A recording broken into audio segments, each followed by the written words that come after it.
All right, so the part of the readings that stood out to me was during the 19th century, there were great variety in structures and governance of school, political influences since the beginning. The reason why that stood out to me is because it's going on today. Still today, the political influences in schools and the structure is still clashing. So most schools during that time, the 19th century, begins as basically a village school with little structure.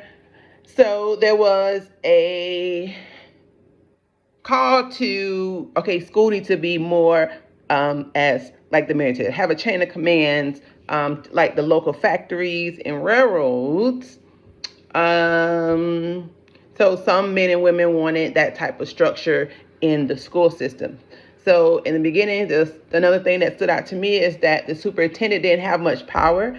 So it began as the superintendent basically doing file work. And so there was still that clash on between the superintendent, between the city council, and between the school system, and the mayor. So this clash began in the 19th century. During that time, there were need for structure of school. There was, of course, amongst division. In some places, the mayor will hire custodians staff, while the board of education will be over supplies and purchases. So that conflict stemmed from the division of power, and it's still going on today, where you will see even in one school district, you'll see one side or one school get something where the other school don't. That's still going on today. So that's why it was interesting to find out that back then they still had the same struggles as we have till today. So taxations for new schools were assessed but divided, with that leading to the rich schools paying less, and while the middle class suffered. Again, still going on today. So by 1885, most school boards were large in numbers, and everywhere there were politicians ready to show interest in schools. However, by that time, there was the citizens of the cities and towns that were, hey, they wanted to discuss and counteract these politicians. So,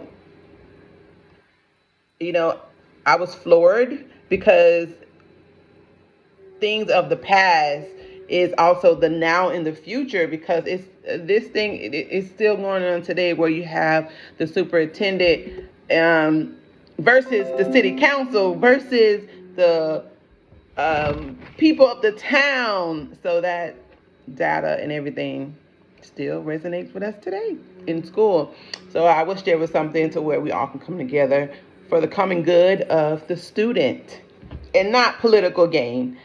So looking at that data, so the numbers, when I was looking at the data, I was kind of disheartening. The numbers, black teachers and students, there are more black students and teachers in the southern states, in the southern eastern state.